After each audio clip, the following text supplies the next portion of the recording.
जय श्री कृष्णा दोस्तों, कैसे हैं आप लोग। आई होप सब लोग बहुत अच्छे से होंगे और खुशी खुशी अपनी लाइफ को अच्छे से एंजॉय कर रहे होंगे। तो चलिए आज के ब्लॉग की शुरुआत करते हैं। आज का ब्लॉग है सैटरडे का और मैं सुबह उठ करके जो घर के मेरे रूटीन के काम होते हैं बस उनको करने में लगी हुई हूँ। तो रोज़ के काम तो हम रोज़ ही करते हैं, तो मैं सारी चीज़ें आपके साथ शेयर करती रहती हूँ। कभी कभी कोई सारी चीज़ें रिपीट भी होती रहती हैं, बट मैंने डिसाइड किया है कि मैं जो भी करूँगी आपके साथ डेली वो शेयर करूँगी। तो यहाँ पे हो गया है मेरा किचन का जो सिंक है वो बिल्कुल क्लीन। कुछ बर्तन थे वो मैंने क्लीन कर लिए हैं, थोड़े डब्बे निकाल रखे थे मैंने उनको धुलने के लिए, वो सब मैंने वॉश करके यहाँ पे रख लिया है फ्रेंड्स। तो आज हस्बैंड को जाना है जल्दी। तो उन्होंने मुझे सुबह ही बोला कि मेरे लिए लंच रेडी कर दो और मैं खा के जल्दी निकलूँगा आज। तो बस मैं उनके लिए यहाँ पे बना रही हूँ अरवी की सब्ज़ी।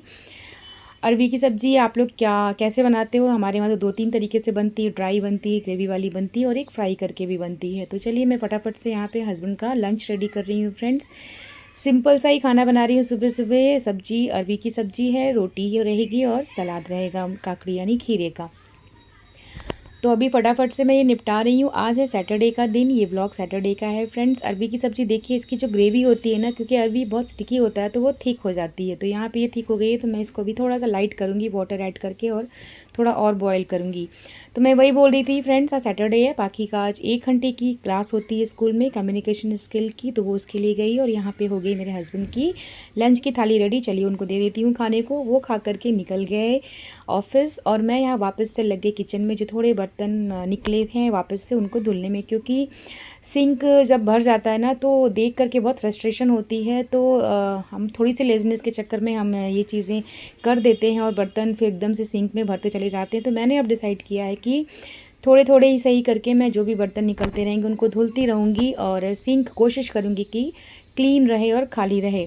इसका ये मतलब नहीं है कि मैं पूरे दिन बर्तन ही धुलती रहूँगी। हाँ, 2-4 बर्तन रहेंगे सिंक में चलेगा, उन्हें छोड़ दूँगी, बट जमा नहीं होने दूँगी, सिंक को भरने नहीं दूँगी, ये मैंने डिसाइड किया है अभी। तो इसीलिए मैं यहाँ पे जो बर्तन अभी निकले सुबह हस्बैंड का लंच बनाने के बाद वो मैं सब क्लीन करके रख रही हूँ। इसके बाद फ्रेंड्स बाकी को अभी स्कूल से आने में टाइम है, उसकी 1 घंटे की क्लास है कम्युनिकेशन स्किल की। सैटरडे को स्कूल नहीं होता उनका, बट उन्हें 1 घंटे के लिए बच्चों की स्किल इंप्रूव करने के लिए, कम्युनिकेशन स्किल इंप्रूव करने के लिए बुलाया जाता है। तो तब तक मेरे पास टाइम है तो मैंने सोचा चलो लड्डू गोपाल जी का भोग रेडी कर लेती हूँ और उनकी पूजा कर लेती हूँ, फिर जाके पाकी को ले आऊँगी। तो मैंने सुबह साबूदाने भिगो दिए थे, अच्छे से फूल गए हैं वो। कढ़ाई में डाल दिया मैंने 1 चम्मच घी और अब मैं यहाँ पे उसमें डाल रही हूँ सींग दाना यानी कि मूंगफली, जिसको महाराष्ट्र में सींग दाना बोलते हैं। तो इसको भून लूँगी मैं सिंपल तरीके से। साबूदाने की जो खिचड़ी है मैं बना रही हूँ, तो इसमें ज़्यादा कुछ स्पाइस नहीं डालना है मुझे, क्योंकि ये लड्डू गोपाल जी को खिलाना है। तो मिर्ची बहुत कम रखूँगी। मैंने मिर्ची कट करके रखी हैं 2 छोटी छोटी, बट बहुत बड़े बड़े साइज़ में, और उनको जब भोग लगाऊंगी तो वो हटा दूँगी। तो सारी चीज़ें यानी आलू, टमाटर और मिर्ची तीनों मैंने एक साथ घी में डाल दी है। करी पत्ता होता तो वो भी फ्राई करने में लगा देती, बट वो नहीं है अभी। तो बस हम इन सारी चीज़ों को अच्छे से मिक्स कर लेना है एक साथ ही, और सेंधा नमक यानी उपवास का नमक डाल के मैं इसको ढक करके कुक कर लूँगी। तो अभी मेरे पास इतना टाइम है ऑलमोस्ट हाफ एन आवर का, कि मैं अच्छे से ये सब चीज़ें रेडी करके भगवान की पूजा करके उनको भोग लगा करके मैं पाकी को लेने जा सकती हूँ। फिर पाकी जब स्कूल से आ जाएगी 11:30 पे, तो हम तीनों मिलके लड्डू गोपाल को तो मैं खिला के ही जाऊंगी। मैं और पाखी साबूदाने की खिचड़ी का नाश्ता करेंगे। लंच ऑलरेडी बन चुका है तो लंच की मुझे अभी यहाँ पे टेंशन नहीं है कि मुझे बनाना है, तो किचन के काम से मैं फिर फ्री हो जाऊंगी। तो खिचड़ी हो गई है फ्रेंड्स यहाँ पे रेडी। चलिए अब ये जो साबूदाने की खिचड़ी है इसका भोग मैं अपने लड्डू गोपाल जी को लगा देती हूँ और जो रोज़ की मेरी पूजा होती है वो कर लेती हूँ। तो पूजा वूजा करने के बाद पाकी को गई स्कूल से लेके आई और फिर उसके बाद मैंने 2 प्लेट यहाँ पे निकाल ली साबूदाने की खिचड़ी की। और पाकी आ गई थी स्कूल से तो मैं वापस किचन क्लीन करने में लग गई। जो थोड़े से ये बर्तन निकले हैं दोबारा से, इनको मैं अभी वॉश नहीं कर रही हूँ, उसमें पानी डाल करके मैं रख दूँगी। जैसा कि मैंने बोला कि मैं पूरे दिन बर्तन नहीं धुलने वाली हूँ। हाँ, कोशिश यही रहेगी कि सिंक भरने ना पाए बर्तन से। तो चलिए किचन को वापस से मैंने पूरी तरीके से क्लीन कर दिया है। थोड़ा सा रिलैक्स फील होता है अगर किचन क्लीन रहता है तो। और अब मैं और पाकी दोनों मिलके खाएंगे साबूदाने की खिचड़ी। तो चलिए हम दोनों ये खाते हैं बैठ कर के। पाखी को भी दिया मैंने, वो साबूदाना खाती है बट थोड़ा सा उसका नाटक रहता है, उसको उसकी फेवरेट चीज़ें मिल जाना तो बिना कहे एक बार में ले लेती है, फटाक से ख़त्म कर देती है। बट ये सब चीज़ें मैं उसे खिलाती रहती हूँ ज़बरदस्ती, कि जो हेल्दी चीज़ें हैं ना वो खाओ। उसके बाद फ्रेंड्स मैं अपनी खिचड़ी जो साबूदाने की बनाई थी वो लेकर के मैं बैठ गई थोड़ा। पाखी के स्कूल में अभी स्टोरी टेलिंग कंपटीशन होने वाला है 16 अप्रैल को, तो उसकी तैयारी मुझे करनी है। तो गूगल से स्टोरी सर्च करनी है मुझे श्री रामचंद्र जी के ऊपर, उनसे रिलेटेड कोई भी मॉरल स्टोरी देनी है पाखी को, तो उसकी ही मैं प्रिपरेशन कर रही हूँ। कई सारी साइट से स्टोरीज़ मैंने ढूंढी, उसके बाद उसको कंपाइल किया, शॉर्ट किया इस लैंग्वेज में कि पाखी को ईजी हो लर्न करना। तो अभी मैं यहाँ पे वही काम कर रही हूँ। तो स्कूल में ये सब चीज़ें चलती रहती हैं। अगर पेरेंट्स ना लगें बच्चों के साथ तो फिर बच्चों की परफॉर्मेंस बहुत ज़्यादा लो हो जाती है। तो आप स्कूल में जो भी पढ़ाया जा रहा हो, ट्यूशन में जो भी पढ़ रहा हो बच्चा, उस आपका भी उसके साथ साथ लगे रहना बहुत ज़रूरी है, वॉच करते रहना बहुत ज़रूरी है। तो उसके बाद मैंने वो स्टोरी पाखी को अच्छे से समझा दी बेडरूम में जाके। फिर हो गई थी मेरे ट्यूशन क्लासेस का टाइम हो गया था, सारे बच्चे आ गए थे और ये भी लोग लौट रहे हैं। तो अभी छुट्टियां चल रही तो थोड़े ही बच्चे आ रहे हैं और ये पाखी की मस्ती चल रही, क्योंकि ये दोनों जो हैं उसके क्लासमेट ही हैं। तो दोस्तों आज ली थी मैंने ट्यूशन क्लासेस में साइंस और हिस्ट्री का टेस्ट लिया था दोनों बच्चों का, तो उन्होंने दे दिया और अब मैं फ्री हो गई थी ट्यूशन क्लासेस से। तो मैं आ गई सीधा किचन में और अपने लिए बना ही रही हूँ मैं यहाँ पे गर्मा गर्म कड़क सी चाय, क्योंकि ट्यूशन के बाद सबसे पहला जो मेरा काम होता है वो होता है अपने लिए एक अच्छी सी चाय बनाना और सुकून के साथ बैठ के शाम की चाय को पीना। तो चाय बन गई है यहाँ पे मेरी और अब मैं इसको छान रही हूँ। पाखी को चाय बिस्किट चाहिए था तो 1 कप मैंने उसके लिए भी यहाँ पे निकाला हुआ है। थोड़े सा स्नैक लेके शाम की चाय को मैं बहुत सुकून के साथ पीती हूँ। मैंने आपको पहले भी कई बार बोला है कि सुबह की चाय और शाम की चाय मुझे बिल्कुल डिस्टर्बेंस नहीं चाहिए। सारा काम फ्री करके अपने आप को फिर करने के बाद मैं बैठती हूँ चाय पीने के लिए। ये मेरा अपना टाइम होता है, चाहे मैं यहाँ बुक्स पढूँ चाय के साथ, चाहे मैं टीवी देखूँ, कुछ भी करूँ। तो चाय हो गई यहाँ पे मेरी ख़त्म शाम की और अब मैं वापस से घर की सफाई में लग गई। घर की सफाई 2 बार तो होनी ही होती है, एक तो सुबह में और दूसरी शाम में। उसके बाद मैं पाखी को बैठ गई उसकी स्टोरी लर्न करवाने के लिए। Respected principal ma'am, teachers and all my dear friends, a very good morning and happy Ram Navami to all of you. That is celebrated on the last day of Chaitra Navratri. Then once upon a time, नहीं, not once upon a time, अभी यहाँ पे क्या है? From the life of Lord Rama, but In the form of short story. now you have to take a pause and then you will start story. चलो ठीक है, चलो आगे का लर्न करो अभी। पाखी को स्टोरी लर्न करने के लिए बिठा करके मैं आ गई बेडरूम में। सुबह जो मैंने वॉशिंग मशीन में कपड़े धोए थे वो सारे सूख गए थे, तो अब टाइम आ गया था कि उनको फ़ोल्ड करके उनकी जगह पे वापस रख दिया जाए। तो हस्बैंड के अलमीरा में हस्बैंड के कपड़े मेरी और पाखी के कपड़े मेरे, पाखी के कपड़े वाली जगह पे रख दूँगी मैं। तो फ्रेंड्स यहाँ पे जो दिन भर के काम है ना ये चलते ही रहते हैं और घर को मैनेज करना ना कोई आसान टास्क नहीं है। जो लोग सोचते हैं कि बहुत इजीली सब चीज़ें आपको मिल जाती हैं अलमारी में रखी हुई या हर जगह, जो आपको देखने में लगता है कि घर तो बहुत क्लीन है, बहुत साफ़ है, भाई इसके पीछे बहुत मेहनत लगती है। पूरा दिन जाता है एक लेडीज़ का, पूरा दिन काम करना पड़ता है, मैं तब जाके घर मैनेज होता है। और मेरे पास तो कोई हेल्पिंग हैंड भी नहीं है, मैंने कोई मेड नहीं लगा रखी है, मैं अपना सारा घर खुद मैनेज करती हूँ। और कोशिश यही रहती है कि जब तक मैं कर सकती हूँ तब तक करूँगी, और अगर जब मेरे से पॉसिबल नहीं होगा, जब मेरी बॉडी, मेरी एनर्जी, मेरी स्टेमिना अलाउ नहीं करेगी, तो बिल्कुल मैं मेड रख लूँगी। और मैंने मेड रखी भी थी पहले, बट अभी फ़िलहाल मेरे पास कोई मेड नहीं है, मैं अपने सारे काम खुद करती हूँ। तो दोबारा से शाम को मैंने घर की क्लीनिंग एक बार और की है फ्रेंड्स यहाँ पे, क्योंकि वो करनी ही पड़ती, दिन भर में घर थोड़ा बहुत फैल ही जाता है। तो बेडरूम हो गया यहाँ पे क्लीन, सारी चीज़ें अपनी जगह पे वापस से सेट हो गई और अब टाइम हो गया था भगवान की पूजा का।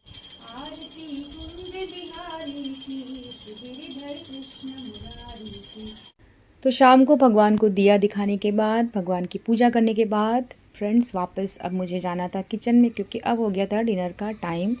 और डिनर बना के सब कुछ करके मैं थोड़ा सा अब रिलैक्स होना चाहती थी। तो यहाँ पे आज मैं शाम को बना रही हूँ फ्रेंड्स बेसन की सब्ज़ी। अब बेसन की सब्ज़ी क्यों बन रही है? आज सैटरडे, एज़ यूजुअल सैटरडे आते आते जो घर में फ्रिज में रखी सब्ज़ियाँ होती हैं वो ख़त्म हो जाती हैं, तो हमारा जो किचन है वो डिपेंडेंट हो जाता है चना, राजमा, बेसन, इन सब चीज़ों पे। तो आज बन रही है शाम को बेसन की सब्ज़ी। 3 प्याज, 3 टमाटर, थोड़ी सी लहसुन की कलियाँ मैंने ले ली हैं, उनको अच्छे से क्लीन कर लिया और अब वॉश कर रही हूँ और इनको मैं एक साथ ही मिक्सर में डाल करके ग्राइंड कर लूँगी। तो बेसन की सब्ज़ी मैं यहाँ थोड़ा डिफरेंट स्टाइल से बना रही हूँ। बहुत तरीके से बेसन की सब्ज़ी भी हमारे वहाँ बनती है। आज जो मैं बना रही हूँ आप ध्यान से देखिएगा इस रेसिपी को। इस तरीके से अगर आप बेसन की सब्ज़ी बनाएंगे फ्रेंड्स तो बहुत टेस्टी बनेगी और देखने में लगेगा बिल्कुल आपने पनीर की सब्ज़ी बनाई है। तो सारी चीज़ें मैंने, सारे मसाले वसाले सब मैंने एक साथ ग्राइंडर में डाल लिए और उनको ग्राइंड करके उसका एक अच्छा सा फाइन सा पेस्ट बना लिया है यहाँ पे।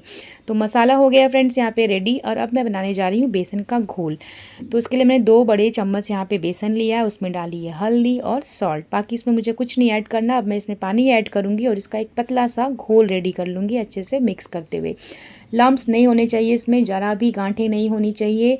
बेसन आपका बिल्कुल एक सार और अच्छे से मिक्स होना चाहिए। इसके लिए आपको थोड़ा टाइम लगेगा, थोड़ा पेशेंसली इसको अच्छे से मिक्स करना होगा। अगर आपके पास बीटर है तो आप उससे भी अच्छे से बीट कर सकते हो, नहीं तो हाथ से ही चम्मच से भी कर लो आप। तो ये मैंने अच्छे से यहाँ पे बीट कर लिया, एक सार हो गया। क्वांटिटी बहुत थोड़ी है क्योंकि हम तो 3 लोग ही हैं, और तो हमारी जो खाने की क्वांटिटी है वो ज़्यादा नहीं बनती है डेली। तो अब मैं यहाँ पे कढ़ाई में मैंने गरम कर लिया है तेल, डाल दिया उसमें हींग, और अब मैं मैंने जो घोल रेडी करके रखा है ना बेसन का, वो डाल दूँगी यहाँ पे। ये जो सब्ज़ी मैं बना रही हूँ इसको हमारे यूपी में खरेड़ा बोलते हैं, आप लोग क्या बोलते हो नहीं पता। यहाँ पे बेसन को चला चला के धीमी आंच पे अच्छे से पकाया जाता है, और इसमें हाथ थोड़े दुखने लगते हैं क्योंकि लगातार चलाना पड़ता है। साइड साइड से बेसन जो है कढ़ाई में चिपकने भी लगता है, उसको भी निकालना रहता है, और बेसन को चलाते हुए ही पूरे बेसन को अच्छे से कुक करना था। ये स्टेप बहुत इंपॉर्टेंट है। अगर आपने ज़रा सी भी इसमें लापरवाही करी तो बेसन ना कच्चा कच्चा सा रह जाता है, और वो फिर सब्ज़ी में खाने में पता चलता है, और फिर सब्ज़ी का टेस्ट ख़राब हो जाता है। तो उसके बाद आपको क्या करना है, एक छोटी प्लेट लेनी है या थाली लेनी है, उसको ग्रीस करना ऑयल से, और जो भी आपने यहाँ पे बेसन रेडी किया है पका करके कढ़ाई में, वो सारा इसमें डाल लेना है। और डालने के बाद से ना फ्रेंड्स, आप अपना हाथ गीला कर लीजिए क्योंकि काफ़ी गर्म होता है ये। हल्का सा पानी हाथ पे लगा के इसको थपथपा करके इसको चिपटा करके थाली में ठंडा होने के लिए आपको रख देना है, क्योंकि जब ये अच्छे से ठंडा हो जाएगा ना फ्रेंड्स, तो हम इसकी कटिंग्स करेंगे। तो ये मैंने अच्छे से रेडी कर लिया है। देखने में लग रहा है कि काफ़ी थोड़ा सा बन रहा है, आपके घर में जितने मेंबर हो आप उसके हिसाब से बनाइएगा। तो चलिए, अब दूसरी कढ़ाई मैंने ले ली है, वहाँ पर डाल दिया। अब मैंने यहाँ पर सरसों का तेल गरम हो तब तक आइए देखते हैं ये ठंडा हुआ या नहीं। ये ठंडा हो गया है फ्रेंड्स। अब इसकी कर लेते हैं हम यहाँ पे कटिंग। तो जैसे आप पनीर की स्लाइसेस काटते हो ना क्यूब स्टाइल में, उसी तरीके से क्यूब के ही शेप में आपको छोटे छोटे से टुकड़े इसके भी कट कर लेने हैं।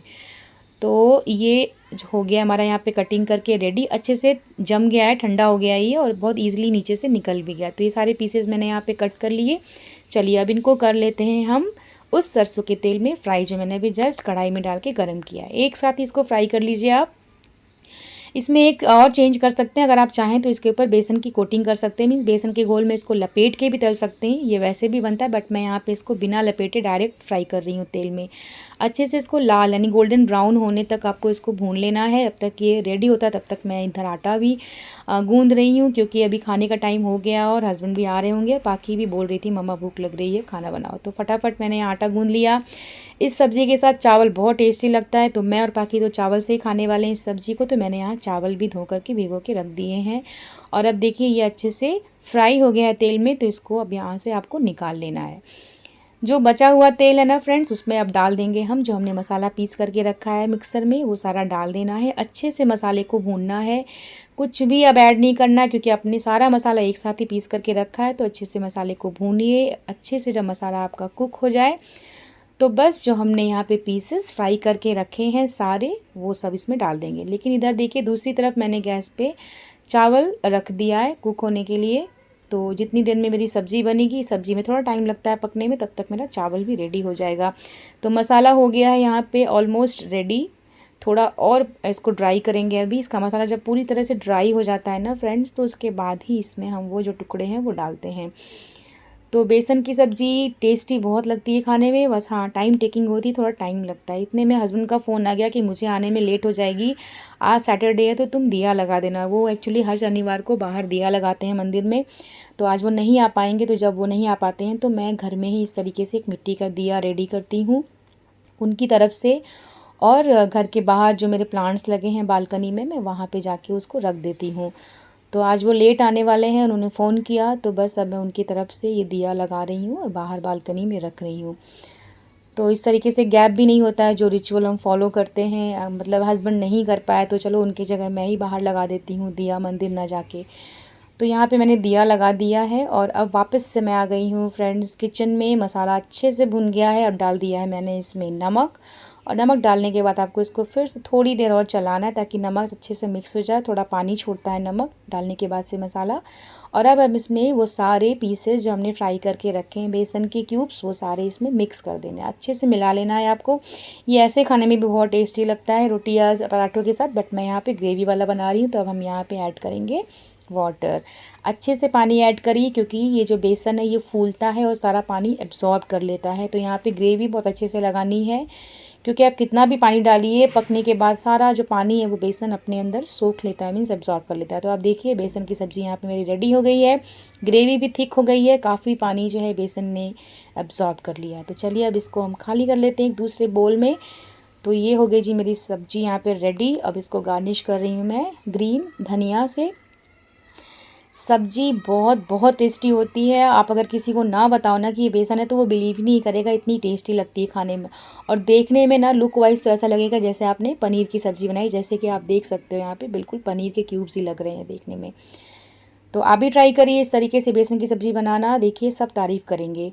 तो बस अब चलिए शाम हो गई थी, अब हमें सबको लग रही थी भूख, हस्बैंड भी आ गए थे। तो बस मैं यहाँ पे प्लेट्स रेडी कर रही हूँ सबकी। दही जमा के रखी थी मैंने रात की, तो वो मैं यहाँ पे निकाल रही हूँ। सुबह मैं जल्दी जल्दी में हस्बैंड को देना भूल गई थी। तो अभी गर्मियाँ आ गई हैं तो कोई बात नहीं, हम रात में भी दही खा सकते हैं गर्मियों में। ठंड के टाइम पर रात में दही नहीं खानी चाहिए। तो फ्रेंड्स ये हो गया हमारा डिनर यहाँ पे रेडी। और ये व्लॉग आपको कैसा लगा, कहीं से भी आपने रिलेट किया हो इस व्लॉग में अपने आप को, तो वीडियो को लाइक किए बिना मत जाइएगा।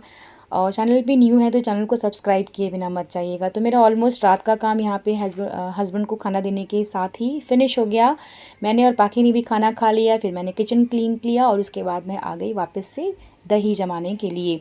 दही मैं इस मिट्टी के बर्तन में जमाती हूँ, बहुत ही थिक और बहुत ही यम्मी टेस्टी दही इसमें जमती है। तो फ्रेंड्स आज का ब्लॉग बस अब मैं यहीं पे एंड करती हूँ। आशा करती हूँ आपको आज का ब्लॉग अच्छा लगा होगा। तो वीडियो को लाइक किए बिना मत जाइएगा, चैनल पे न्यू है तो चैनल को सब्सक्राइब करिएगा। फिर मिलती हूँ आपसे, तब तक के लिए राधे राधे।